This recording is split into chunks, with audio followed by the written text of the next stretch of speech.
Good afternoon, and welcome to the Voice of Wisdom.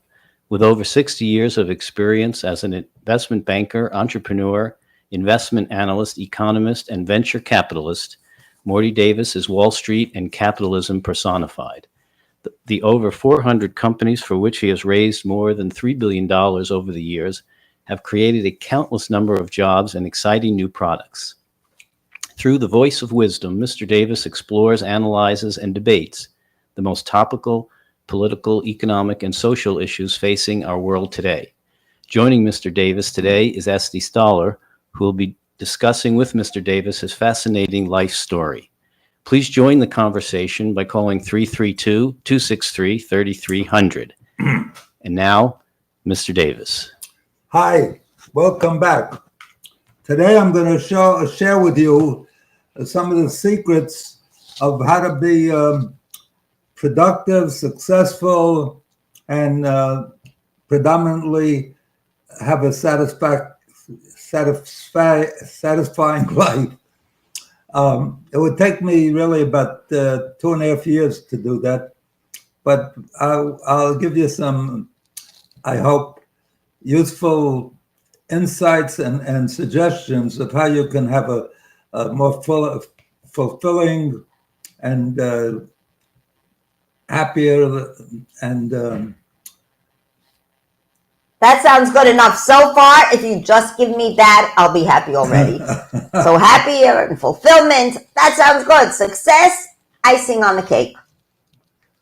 So I plan to give you, as I wrote in my book, From Hard Knocks to Hot Stocks, I was really the most hopeless young man. At 14, I dropped out of school, and my high school average when I finally got out was just about enough to get out of school. I graduated from Central Girls High School in Brooklyn. What? You're a guy. How do you graduate from Central Girls High? I was ahead of my time. Today it's a guy or a girl. No, during the daytime it's all girls, and at night it was in the worst section of Brooklyn, Bed-Stuy section of Brooklyn. All my classmates, the girls mostly, already had juvenile records, and even some of them were prostitutes. At that time, I didn't even know what a prostitute was. We're glad to hear that. And so why did you have to go to that school? And the boys, because that's the only school that would take me. I had such a bad average. I dropped out, and I rebelled, and the only thing that remained with me out of all the things I was subjected to at the yeshiva, at the Hebrew parochial school that I went to, was a respect for studying and learning. So once I stopped rebelling, I went back of my own volition. Wow. And I found a school that would take me in.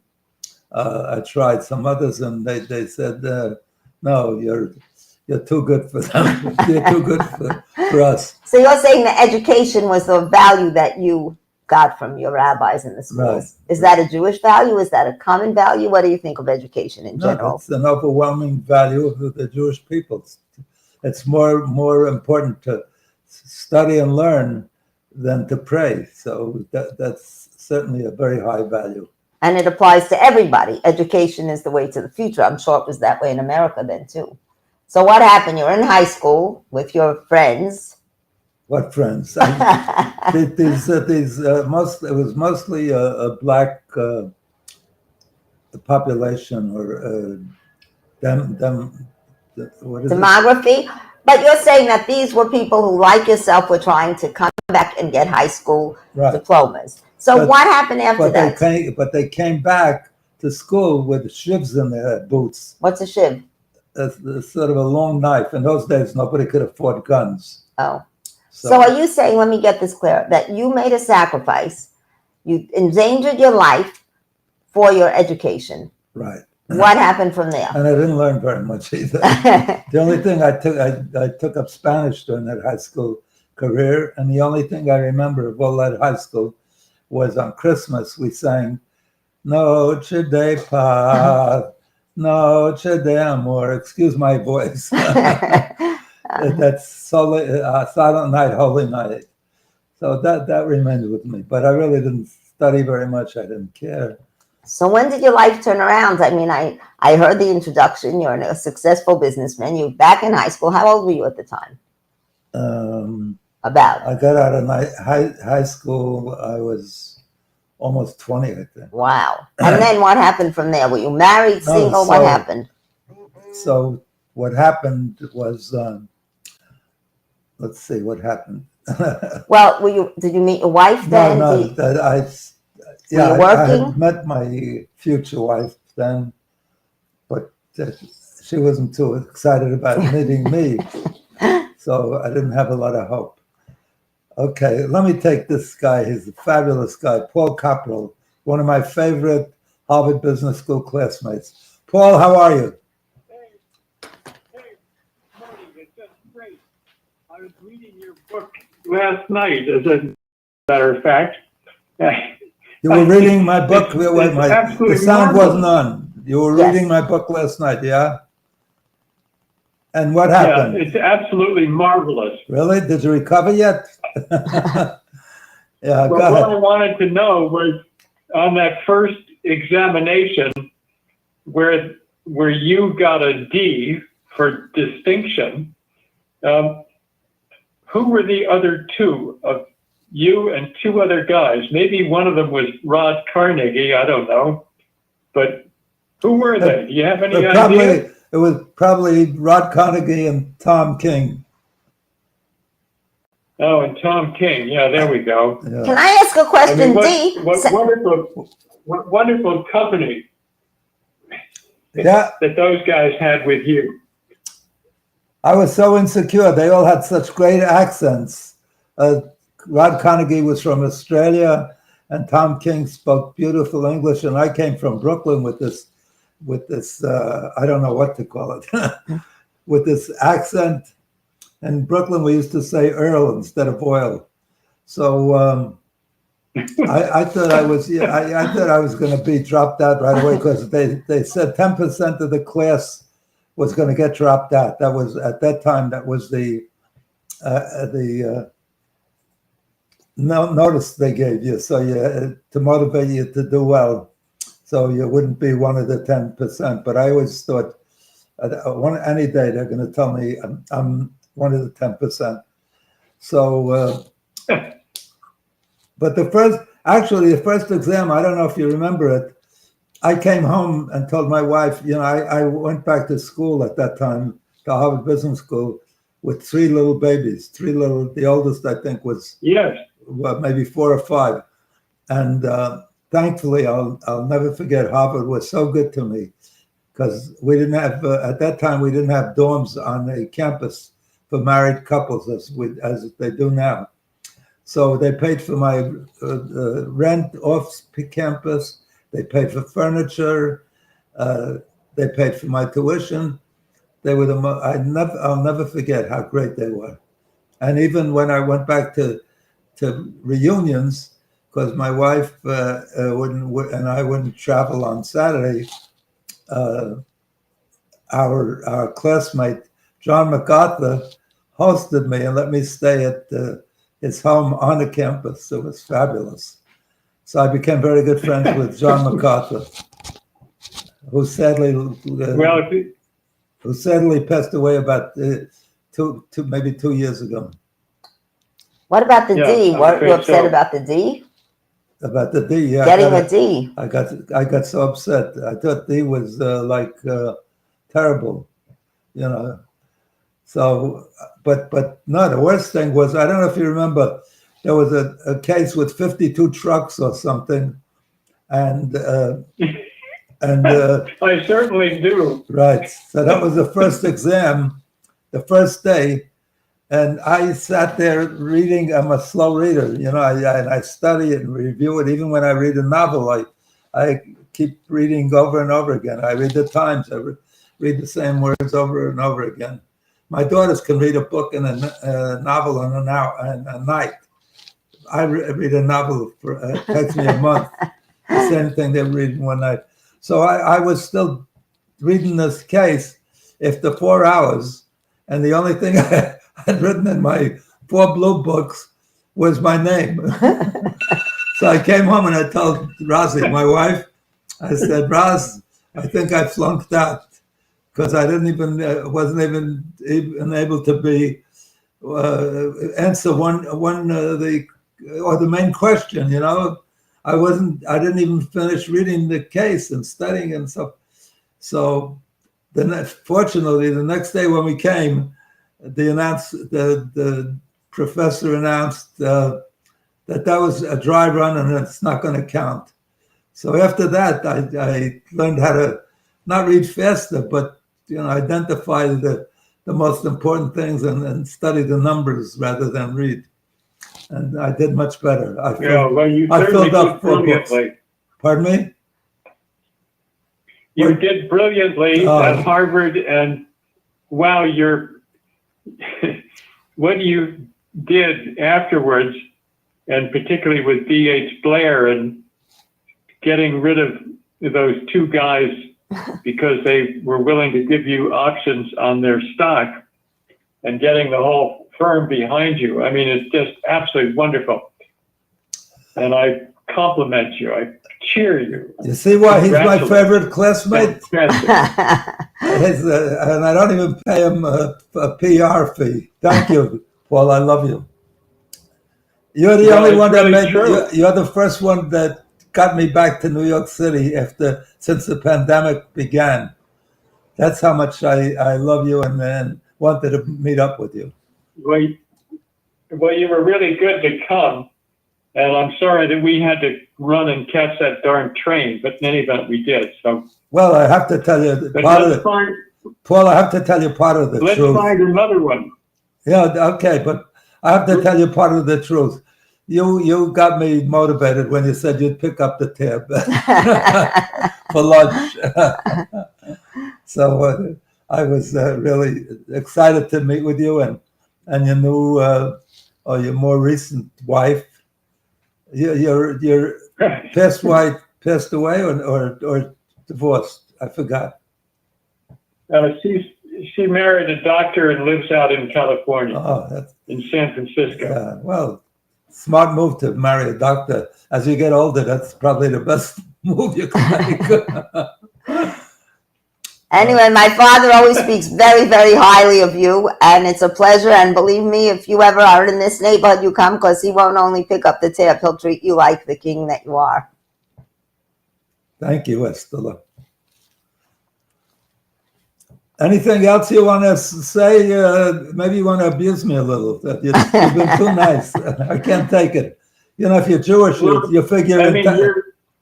Paul, if you're Jewish, you know you're entitled to a certain amount of abuse and aggravation. So when I get a good call like this, I don't know how to handle it. Well, I have some Jewish blood in me, so it's always an interesting question. What I wish you and I had stayed in contact after leaving Harvard, and I had always wanted to have my own business, and I had always wanted to be in the venture capital leveraged buyout world. Mm-hmm. And I did my best with that, but boy, nothing even remotely similar to your success. And Morty, you are amazing. Yeah, you're amazing. You're not. I can't catch up with you now, but I can send copies of or editions of your book to my children, and even more importantly, to my grandchildren, and suggest that they read every word of it. I told you that story that I met with Pete Peterson. He was a former Secretary of Commerce, and he and Schwartzman started Blackstone after they were kicked out of Lehman. Blackstone, right? You know Blackstone? I bought it at 8.5. I love it. Good for you. Yeah, so the two of them were thrown out of Lehman. They were very embarrassed. No partners ever were thrown out of Lehman before. And see, you never know what to wish for, because had they not left Lehman, been pushed out of Lehman, they would have never started Blackstone. And at Blackstone, they were making a year in salary, $1 billion a year, Wow. plus stock options, plus what do you call it? Can I ask you a question? What kind of life lessons do we learn from that? Because I'm into life lessons, and I always learn from you, and I like people to learn from your wisdom. You never know what's a blessing and what's a curse. So be happy with as your life rolls along, and be careful what you wish for, because you may get it. The same thing happened with I don't know if you realize, Mike Bloomberg. Whenever he meets me, or whenever he introduced me, I've been to his house a lot of times for fundraisers for other politicians, and I take pictures with him. And he always says to the guy I'm taking pictures with, the two of them, he says to the guy, the politician that he's raising money for, he says, "You wouldn't believe it, but Morty wouldn't hire me when I got out of Harvard Business School." So I told him, "Mike, you were meant for much bigger and better things." But Bloomberg was at, I don't know if you remember, Bloomberg was at Salomon, and he was doing great. He was in the bond department. I don't know exactly what he did in their bond department, but they had a big scandal or a big hit financially. And Warren Buffett came in and put in a lot of money in a preferred, and literally saved them and helped rebuild it. But they decided to close that department because that's the one that put them in jeopardy of very survival. So he was kicked out of Bloomberg, and he told me he was so brokenhearted, because he didn't do anything wrong. He was one of the best guys in the department, but they had no role for him in that department, and they couldn't think of any place where they would put him. So because he was kicked out of that, he started Bloomberg Financial Services, and I think today he's worth about $50 or $60 billion. So it was such a bad break that he was thrown out. But it was the biggest blessing in his life, And he didn't work for you for a short time, or he just got advice from you, but he feels so close to you. I know that. So what is it? Because we had a good interview, but at that time I didn't see what he could do for us. Oh, because he was a different department. You weren't going in that direction. That shows how brilliant I am. Paul Copperell was saying how brilliant I was, That wasn't his road. A business plan first. Right. Oh my God! I just wish I had a piece of him. It's so great. But you had friendship. But there were other people who worked for you. I remember who became great. Yeah. I did. And you gave people a lot of opportunities, which is the most important thing. I did a lot of exciting things, particularly in healthcare, and I wanted to do mostly health-related, medical-related activities or investments or funding for those kind of companies, because I always said if I could help cure cancer, I'd give every penny I had, because it wouldn't, or not only cancer, but heart disease and the things that kill the people I love. Parkinson's, my wife passed from about just a year ago, from Parkinson's, Alzheimer's. If I could cure those, I'd give every penny I have, because to me that's more important. But in the process, I did a deal for Jonah Salk, with the fellow who found the cure for polio. Remember, we had a classmate. I don't know if you know him very well, Dick Menschel. Yes. You know Dick, because Right. Yeah, Paul Copperell was saying how smart I was and how well I did. He was a partner of the best firm in Wall Street. He was the partner at Goldman Sachs, so he's just very modest. But Jim Menschel was one. Well, he was on the management committee. He was a very senior person. Yeah, and Go ahead. He's been able to keep it going. Yeah, he's been a big contributor to Harvard and a number of very vital and worthwhile philanthropies. He's a great guy, but he was unlucky because he was one of the last guys in the United States that was hit with polio. Oh my God. Well, he caught it when he was in the Air Force in Turkey. Oh, really? I never knew that part of the story. Yeah. Were you in his section? Oh no, you were in my section, No. Section B. I was in your section. I was one of those dumb guys. No, I think we have two of the most humble people here. I find that greatness, it says in the Torah, it says, and God, greatness usually goes with humility.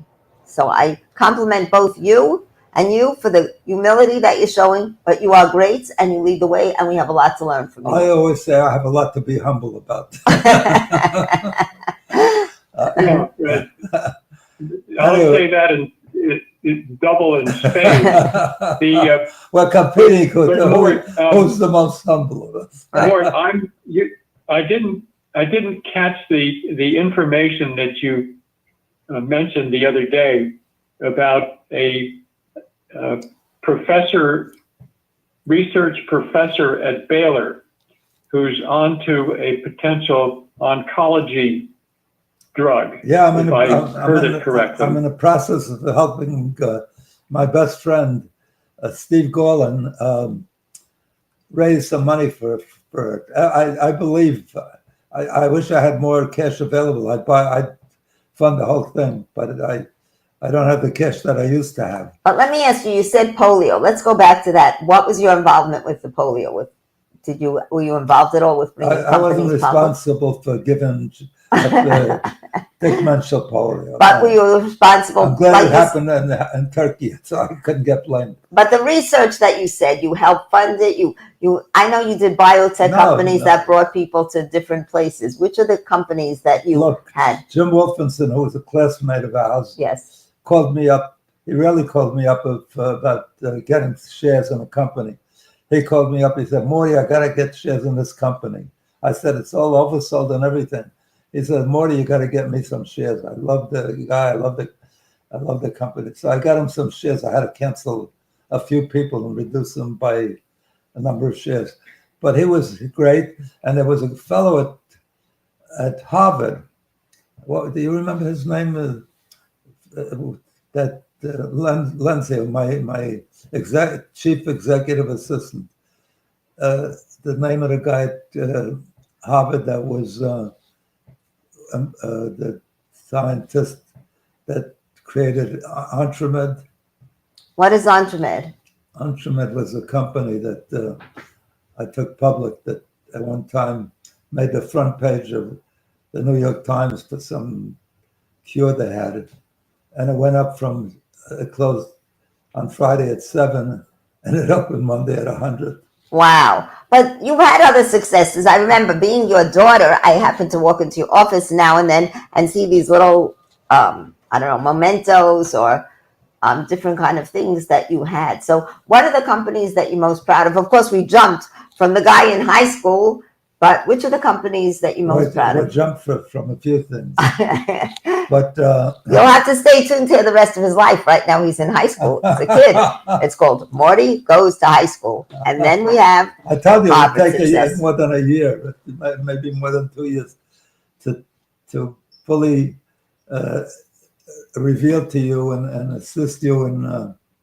Judah Folkman was the guy's name at Harvard. His father was a rabbi, and he was the nicest guy. He developed a cancer treatment that won him many prizes. Unfortunately, he died before he could get a Nobel Prize. Wow. But it was he found a way to restrict blood from reaching the cancer, and so the cancer would die by itself. Do you know what they call that technology, Len? I know you're a scientist. Let me ask you. I don't need the science. I want to know what your part was in it. I just want to tell you what a lovely guy he was, because I used to call him locally. There's an oncologist, and he had a patient who was very bad, and he called me and said, "Morty, do you have anybody then I know you're very involved in medical and treatments and cures. Do you have anybody that can help me with the cancer? Yeah. That has a treatment for cancer, because this patient I like very much, and she's in very bad shape. So I called This Mr. Folkman, or who'd you call? Judah Folkman. Yeah. What he meant it was stop blood vessels growth. It was called anti-angiogenesis. Wow. What he developed. It's such a long name. I never got to spell it. But anyway, so he was such a great individual, because I called him up and I said, I have a guy who has a patient, and he'd like to get some guidance from you. So I says, look, I can't do it all day. I'm in the lab. I don't get out till about 10 o'clock. But if he wants, I'll give you a number that he could call me at 10 o'clock. Wow. And have him call me. This oncologist called me back sometime later, and he said, Morty, I've learned more from Judah Folkman than I learned at medical school and all the people I've treated since then. So he was such a wonderful guy. He gave that wasn't the only time he did that. A number of people called and he took. But you connected them, right? Yeah. I want to give you a little credit. Let me ask you, so you brought this company public, or what happened? I'm not sure. I brought the company public. Wow. And it had a product that Steve Golan deserves all the credit for. He brought in a product that when I was younger, brought a lot of babies into this world that had fingers, what do you call it? Right, shortened, I know. Shortened, Dwarfed, and arms, Right, well, all kind of it problems. was a terrible, terrible thing. And I it was remember. called, what was that called again? I know, but what it was called? Thalidomide. Oh my God. And we had, Steve Golan got it for Amtramed, and the president of the company, the handsomest guy ever, I would put him in any centerfold of any company because he was so handsome. But unfortunately, he was not so brilliant, because he sold that to Celgene. And Celgene went up since then about $50 billion. Because You can't have everything, good looks and be smart, but it's really the mazel. It's really luck. God works in mysterious ways. No, but he messed up Golan's great company, because thalidomide, it turns out, despite that it was very devastating for women, and they Who were pregnant, who were giving birth, devastating to them. right? So much so that the FDA was so badly criticized because they released it, they said, too early before they checked it all out. And it changed the attitude of the FDA. They now take much longer. Before that, they approved drugs much faster. But it's amazing. Something So how did thalidomide, what does it do good? So devastating for these women and their kids. But it turned out that it helps. It's the best treatment for brain cancer. Wow. So, well, look at Botox. It was supposed to help one thing, and now there are plenty of women who are thankful to Botox. Does it help anything? Well, if you want to freeze your smile, I guess. But you're telling me that there were companies. Wait, I just wanted to finish about the Peterson and the book. Oh. So one time, Mike Bloomberg was running for mayor. The first crack he had at campaigning for mayor. So he invited me to the 21 Club. I'm sure you've been there, Paul, and for lunch. And I handed him a check, Mike, and first time ever in my life, a politician handed a check back to me, because he said, Morty, I'm not taking money from anybody. I'm funding it all myself. So I framed that check, because every other politician, they don't stop calling me till they find out I'm either bankrupt or I got the last $12. They keep on calling me. And then if you ask them a favor, they absolutely guarantee they're going to do it for you. And you have no way of knowing what they done, but it never happened. So, although at one time I did appeal to President Clinton and your old partner, what was his name? Bob Rubin, who was Secretary of the Treasury. And they passed a bill that hardly anybody uses. The only guy that uses is the guy that left my firm and raises venture capital for companies. And he says, if you invest in my company, it's a startup under $50 million, and you sell it after 6 months, you'll never have to pay a tax as long as you reinvest it in another qualified company. It had to be an American company, not in real estate and not on a Wall Street firm or not in finance, but a company that would hire people. Anyway. Can I just show this picture? Do you remember this guy, everyone? Yeah, Bill Clinton. Bill Clinton, there he is with my mother. It was probably her idea anyway. So I just like to give credit out there. So I want to tell you, so at that luncheon, I sat down next to Pete Peterson, and we got to talk. So I said, Peter, I just wrote a book, and I want to give you a copy. So I called my driver. I kept copies of the book in my trunk, in the trunk of my car, and he brought it up. And I handed a specially inscribed copy to Peter, and Peterson. So Peterson said to me, he said, Morty, I wrote a book too. And a friend of mine called me up and said, Pete, it's Pete Peterson. Pete, I want to tell you about your book. It's the kind of book, once you put it down, you can't pick it up. And here's a guy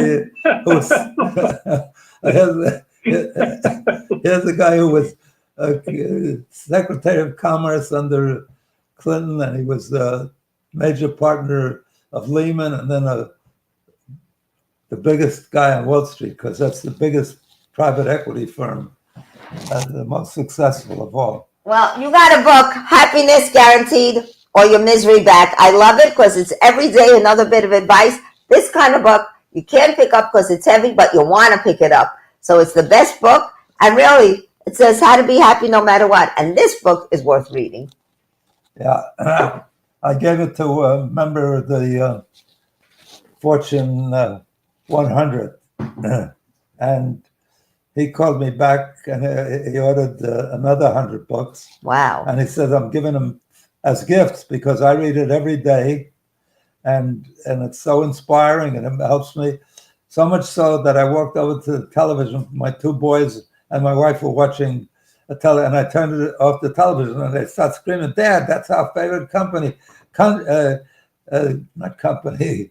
TV show? My favorite, why did I get it mixed up with company? Maybe it was all company. No, favorite, I don't know, favorite program. Right. So, and they were angry at him. So he said, just DVR it. And he did it. He DVR'd it. And he read them one page of the book. And he said they really liked it so much that now it's a family custom every day to read one page of the book. It's 365 days of inspiring thoughts on how to be happy and how to get over adversities, and it's very, very encouraging and inspiring, and will help make you happier and successful and productive. I think people assume that people who write about happiness didn't have any adversity, but as you were saying, your life started out pretty challenging and wasn't easy. Is that true? Well, that's absolutely true. You learn more from adversity than you ever learned from success. So I had a hard beginning. I had a really terrible lifestyle, and that's why I quit school, because I was abused. So how did you get back into this, like the Harvard whole thing? How did that happen?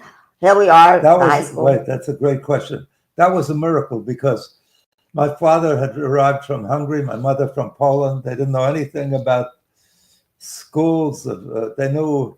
My father found out what's the best yeshiva, what's the best Hebrew parochial school in the United States, and he sent me to that school. But he didn't know about colleges or anything like that. And my brother and I only knew what our father taught us and little more, So then my brother, who went straight through school, he wasn't like me, rebellious, and even though he got beat up too by the rabbis and by my father. But he went straight through school, and at that time, Brooklyn College was free. Wow. So he went to Brooklyn College for free. I applied for Brooklyn College when I graduated. I had 3 kids, and I was about 22 or something, 23. And I didn't go back to school, to Harvard, till I was 28. How come? Well, I had a family. I had 3 kids, and I had a job, and I finished Brooklyn College in about 8 years, 7 years in night school, Wow. and the last year in day school. I matriculated after 30 credits. At the first 30 credits, I had to pay for because I had a 65 high school average, just enough to get me even in to get accepted, much less get in free. But if you got a B plus average on the first 30 credit, you matriculated, and then it was free. So I worked very hard. I got A's on the first 30 credits, Wow. and then I matriculated. But I still didn't know, what I was going to do, what my life was going to be. I wasn't studying hard. So then my brother was in an economics class. This changed his life and my life. My brother was in an economics class, and the professor said the average graduate of Harvard Business School, this was about 1949, I think. The average, maybe 1950, something like that. The average graduate of Harvard Business School, 10 years out, makes $25,000 a year.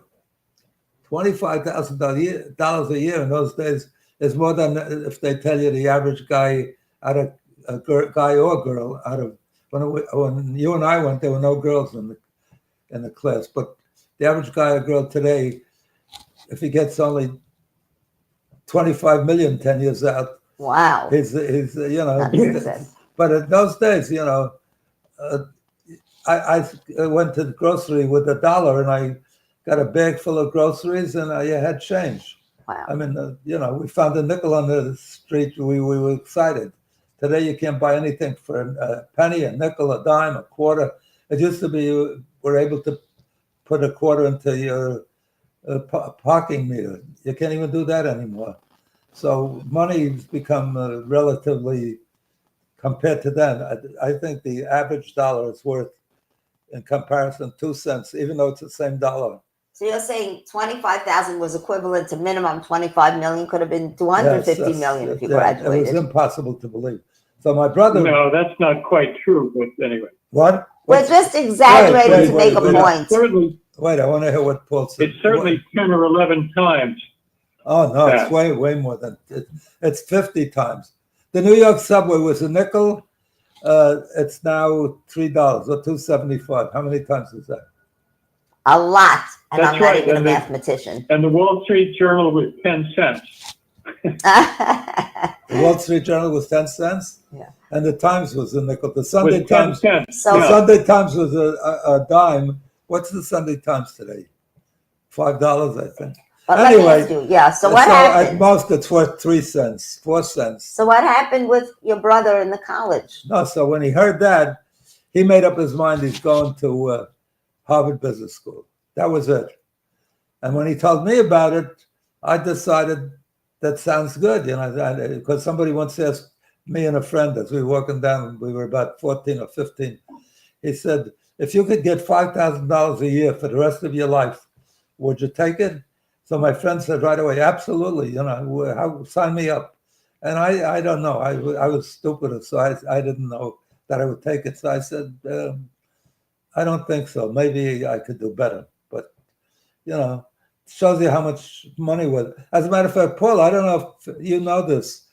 When we got out of school, 1959, I was interviewed for a job at Shields and Company. The guy who interviewed me was the managing partner of Shields, and he was a former managing partner of Price Waterhouse. Wow. And he said, we've never had a Jewish partner, but we're doing a lot of business with the very Catholic school, management, very, very religious, and very into sailing and ships. Every Monday when I came to work, they were talking about the regatta they won or the ship won or something. And I don't know if you remember Gary Cooper. Was it Gary Cooper? I think it was Gary Cooper. Married their daughter. Anyway, and the son used to go to church every lunchtime, which was right in back of where I worked at 44 Wall Street. I was on Pine Street. Never missed a day. And I admire that. I like people that adhere to their religion. So anyway, so he told me, we never had a Jewish partner. We'll make you a manager in uptown in Manhattan because we have a lot of Jewish clients up there and so forth. But he said, we're doing a lot of financing for companies that are owned by Jews or have been founded by Jews. So you'd be great. You'd be the first Jewish partner. So I just said, okay, that sounded good. So then he said, and I'm going to start you with a higher salary than anybody else that we've ever started because you have 3 kids. So I said, great. So what's the starting salary? $7,200 a year. That was in 59. So could you imagine? Today, what does the average guy get out of Well, that was a lot. What? So did you take the job? That was more than I got at Goldman Sachs. Really? Wow. What did you start with? I started at 6,000, Yeah. and I got a bonus. I started in July of 1959. I Right. was paid at the rate of $6,000 a year, and at the end of and then in December, I got a $500 or $600 bonus, and they raised me to 7,000. Oh, yeah, but remember, I had to bring 3 kids to get that higher salary. I think they started traditionally, guys at about $5. $5,000. No, but I'm just giving you a frame of reference. But let me ask you, did you That's- take the yes. job? I never heard Yes. this. Oh, you did? Yeah. Good. I started at Shields and Company. Ah. Oh, I love talking to Paul because he remembers history. To tell somebody today these stories. Shields was great for tennis and yachting. Yeah. I don't know if you know Sailing. this. Shields used to be bigger than Merrill Lynch, but they were doing a lot of financing during the Depression or maybe prior to Depression, and they were hit by the Depression for construction jobs and infrastructure. So they were funding bridges.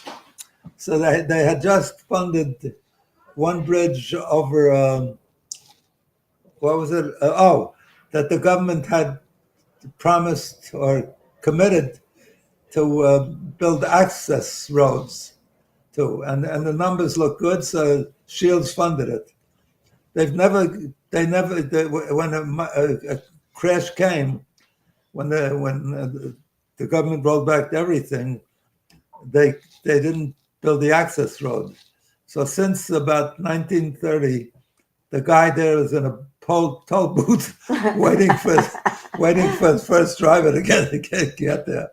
Well, I have a memory. And the other bridge they built was over a body of water that, with their luck, the river shifted, and when the river shifted, they had a bridge over a dry pond or something. So they had a lot of offices. They sold all their offices after that. Could I share a memory? I just remember when you said Shields and Company. Yeah. We used to come visit you sometime in the office, and they used to let us sit at the front office, and they had a switchboard in those days with 2 wires, just like you see in the movies. You plug in here, you plug in here. So they'd say Shields and Company, and they'd ask for someone like this. Could I talk to Morty Davis? Or could I talk to Harry Roth? Or could I talk to Joe Smith? And we had to match the operator with the other one. and we were little girls, and we thought the whole thing was just so much fun, and I think they almost asked us to leave very nicely. No more switchboards. No right? more switchboards. So much. And the elevator, guys, let's not talk about those memories.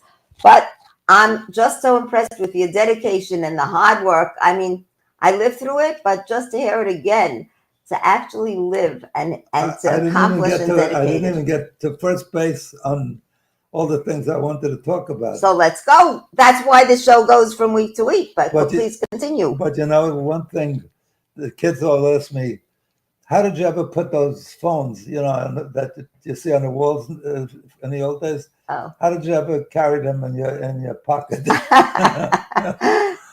can't imagine. Right. Nobody knows what a payphone is or a house phone anymore. Anyway, I want to tell you one thing.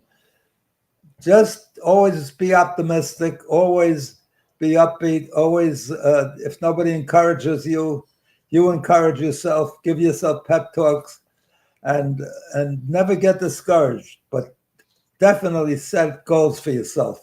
I mean, attainable goals. Look, I wanted to be Frank Sinatra or Elvis Presley, but early on, I was advised that even with a miracle, I couldn't achieve any job at singing or anything like that, and a lot of other things. You got to know your limitations, but within your limitations, you have to set goals and don't get discouraged.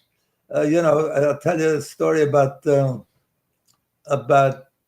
Bell. Not about Bell. Thomas Edison? Thomas Edison. I love that story. Go ahead. Thomas Edison. I read it in your book. That's how I know it. Oh. Another. Thomas Edison, somebody walked up to him and said, Mr. Edison, how come you never gave up? You failed 1,000 times and you never gave up. How come? He says, who told you I failed 1,000 times? The guy says, well, it's common knowledge that you failed maybe more than 1,000 times. So why didn't you give up? He says, Thomas Edison told him, I never failed once. He said, 1,000 times I succeeded in finding out and learning what didn't work. So that's the attitude you should have. You gotta, I mean, truth is stranger than fiction, and if you pursue it, you could achieve almost anything you want. There's a great story about Einstein. He wasn't doing so well in school in Germany, and the teachers told him to take home a letter to his mother and not open it, but give it directly to his mother. He was a little kid. And the mother opened the letter, and then she told him, your teacher says you're brilliant, you're going to go to the top of the universities, you're going to be the most amazing success. And it was only years later he found that letter. Maybe he found a lawyer too. Found that letter, and he read it, and it was the most depressing, down-putting letter. The teacher recommended you should take him out of school and put him in a special school, because he'll never make it in school, never pass the second grade or anything. But she read the letter to him, gave him that encouragement.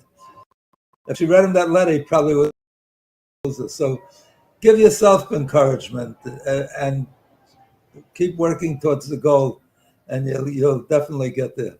Well, you're leaving us at like an exciting point. You heard that your brother could do well going to Harvard, and all of a sudden, so did you get into Harvard? Did you work hard afterwards? What was it like? And what about your children? Oh no, when I never knew how to work good for grades, but once I heard that, I had 3 little infants. Maybe the oldest was you at 4 or 5, and we had 3 kids. I had 3 kids by the time I was 24, and Rosie had 3 kids she was less than 18 when I married her, so she had 3 kids by the time she was 21. Wow. She was somewhat taken aback by it. There's times when she wanted to jump out the window, but once I heard that, I became so dedicated, and so driven that I locked out my kids out of a room. I sat in a room that only had a desk and some drawers and pens or in those days pencils, and I sat facing the wall, no distractions, and I sat there all day and all night reading the textbook over and over and over again, and reading the professor's notes over and over and over again. And when I came to take the exam, I was like I was regurgitating what I ingested, So it wasn't that I was that smart, but I was that dedicated. Let me ask you, where did you live at the time? A big house, a small house, an apartment? How many rooms did you have? I lived with my in-laws. Wow. One day I'll tell you that story. But anyway, when I graduated Brooklyn College, you and your sisters and my wife and me appeared on the front page of about 12. In those days in Manhattan, there were, first of all, we lived in Staten Island. So we were on the front page of the Staten Island Advance. That's the biggest newspaper in Staten Island.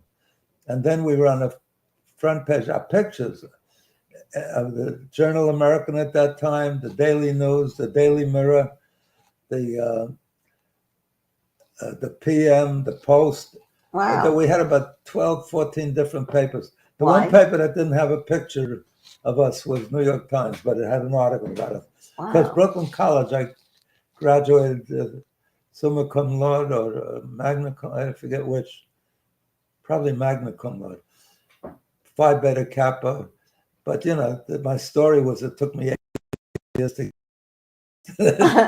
maybe it's how dumb I was, and I got out after 8 years. But you said you graduated top of the class, so I don't think so. Yeah. So anyway, they thought it was a good PR for the college, so they released my picture and my 3 kids. I think it was also a human interest story to teach that you could be poor, you could work hard, you succeed, and you did it against a lot of odds. So Yeah. you might talk about Einstein and you might talk about these other people, but here is somebody who's living today who people could meet, who could read about it. So my brother actually applied before I graduated college, and he was rejected. And then he went to Columbia University, got a master's in economics, and then he applied again. In those days, unlike today you got to have 2 years of work experience before you can enter Harvard Business School. But in those days, 2/3 of my class came right out of college. Wow. 1/3, I was lucky I had a lot of work experience. So it helped me. I had a frame of reference that was more, because, the guys that just got out of college, whenever they said the employees were happy, they said, give them a raise. They said the union wants to join. They said, so let the union, they didn't have any feeling about what it's like in the real world. So now they want you to do that 2 years before they'll accept you. So he went to Harvard Business School. He kept writing me that he's flunking out. And meanwhile, he was a Baker Scholar, which was the highest award they give at the Harvard Business School. He went on to become get his master's, and then he took a doctorate at Harvard Business School. So he became a PhD, and he became Dr. Philip Davidowitz at the time. But now he had a wife that wanted to be more assimilated, so she made him change it. Dr. Philip Davis. Legally, yeah. Mm-hmm. So he and his kids are Dr. David. One of his kids is working for the best company, supposedly, in the United States, but best financial company, best investment company. It's what is it? How does you pronounce it? Baupost. And they're so bright there that Warren Buffett calls them at least once a week. And he worked at Goldman Sachs for 2 years, my nephew, and they begged him to stay on. They said, you're going to be a major partner and everything. But he said, I can't. My girlfriend is an undergraduate at Harvard, and I want to be with her. So he went back. They said they'd pay his tuition. They'd do anything he wanted. But he said, I can't. Love conquers all. So he graduated tops in his class because he and his brother went to school in England. My brother moved to England, and they said the schools in England were so tough that when they came to Harvard undergraduate, it was a joke. You know, they had no problem. What? And this young man, James David, has become one of the smartest top guys at this firm. The second, after he was there after 2.5 years, they gave him a $10 million bonus because he made $1 billion for the family. Wow. So I don't want to deviate, but I just want to say that they started in a different place. You started at the bottom, worked very hard, worked your way up, met challenges, overcame so much. Did you at least go to your Harvard graduation with all that? No. Why not? I had to get back to work. I didn't have What kind of work were you doing? I didn't have any money.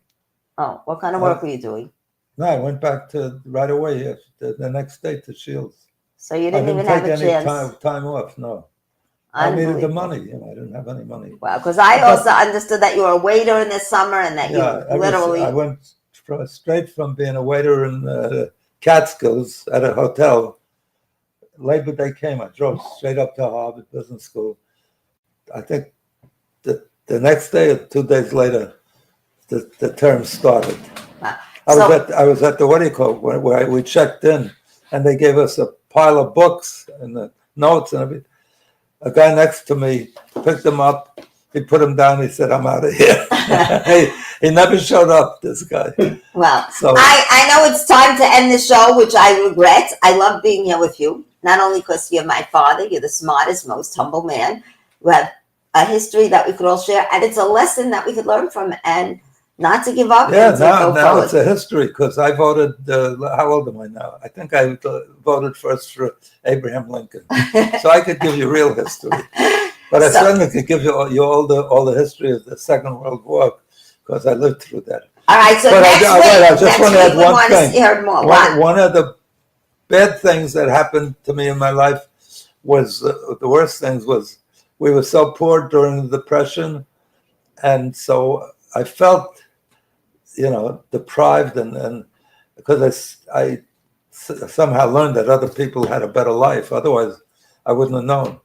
But anyway, so my drive, because they say, why am I still working so hard now? I don't go to sleep till 2, 3 in the morning. I still work that hard because I'm running away from that period, from that depression.